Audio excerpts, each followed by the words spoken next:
All right, let's dive right into this explainer.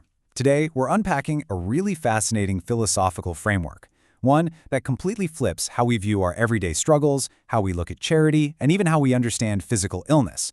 I mean, if you've ever felt like you're doing absolutely everything right in life, checking all the boxes, but you still keep hitting a brick wall, well, the concepts we're about to explore might just change your entire perspective on why that actually happens.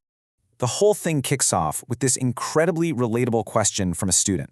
They basically ask, I thought I was practicing correctly, but my diligence feels like a blockage.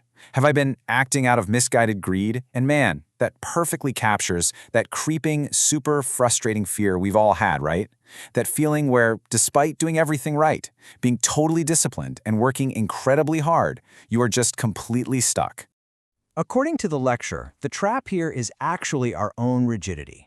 When we hit a wall, our first instinct is usually to push harder, right?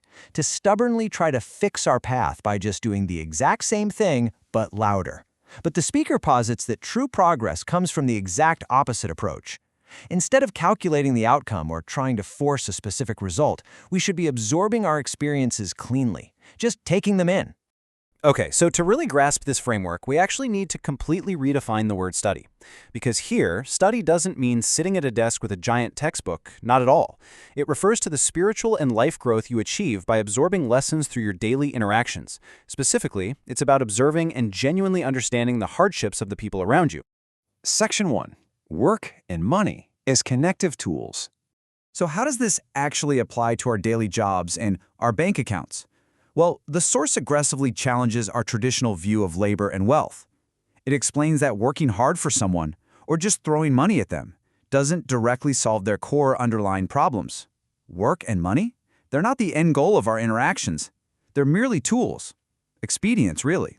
Instead of being the magic solution, these resources are just tools we use to create a conducive environment. Think of it like this. You use your time, your work, or your money simply to connect with people, and by doing so, you earn the right to listen to their stories. It prepares you to truly understand the deeper struggles they're facing. You literally have to earn that access. It's not just handed to you. Moving on to Section 2, the caregiver metaphor. To illustrate this, the speaker uses a fascinating modern example that turns our everyday view of charity completely on its head.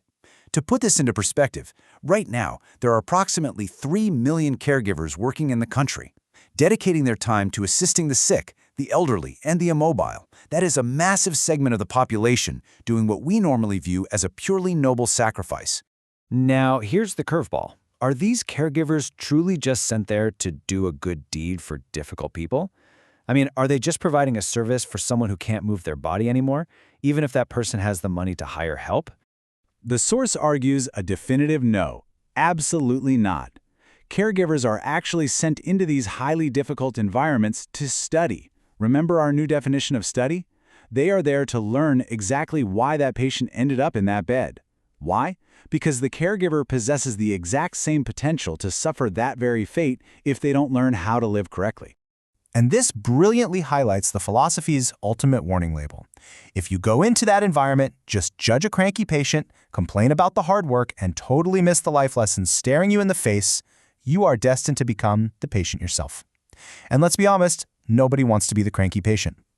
It just creates this vicious societal cycle that's going to require even more caregivers down the line. Which brings us to Section 3, the pipeline of illness. The speaker maps out this fascinating, kind of unconventional timeline of human suffering. It starts with step 1, societal or family hardship, basically creating friction because you're living incorrectly. When that baggage gets too heavy, people move to step 2, seeking spiritual help. They essentially become a patient at a church or temple. Finally, if that core behavioral lesson is still ignored, it manifests as step 3, severe physical illness that lands you right in a medical hospital. So in this paradigm, it flips everything you know. Churches and temples? Those are actually viewed as first-tier hospitals for our mental and spiritual ailments. Medical hospitals, on the other hand, are viewed merely as places for physical repairs. And the crucial takeaway here is that those physical repairs will inevitably fail and the illness will just come right back if the root behavioral cause isn't studied and corrected. The lecture posits that specific bodily failures aren't just random bad luck. Actually, scratch that, it goes deeper. Issues with internal organs or harsh changes in a person's facial appearance are seen as direct physical markers of a bad temper, deep-seated stubbornness, or a history of looking down on others. Basically, your body keeps the score of how you interact with the world. Section 4. Societal roles and energy distribution. So, knowing all this, how on earth do we fix our trajectory? The source suggests that societal harmony is this deliberate ecosystem. The wealthy are meant to use their resources to create environments for connection. The uneducated are meant to seek out and learn from those with knowledge. And the intellectuals, the highly educated, they have a very specific duty: to listen to others without arrogance and gently guide them. If you're the intellectual or the diligent worker, like that student who asked the initial question, your true duty is mapped out clearly right here. You absolutely must avoid acting rigidly. You've got to listen to the less fortunate without a shred of judgment, help them release their pent-up frustrations, and just absorb their experiences. That, right there, is how you unlock genuine, practical wisdom. And finally, Section 5. Let go and listen. Ultimately, the resolution offered to that student feeling stuck despite all their diligent hard work is surprisingly simple. The speaker advises dropping all rigid boundaries. Just stop trying to force your own narrow path.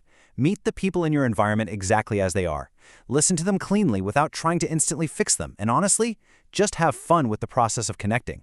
The right path reveals itself naturally when you stop resisting the lessons around you. Which leaves us with this final thought. Knowing that every single hardship and every incredibly difficult person you meet might just be a customized curriculum designed specifically for your own growth and protection, how are you going to approach the next difficult encounter in your life? Are you just going to complain, or are you going to start to study? Think about that next time you feel stuck.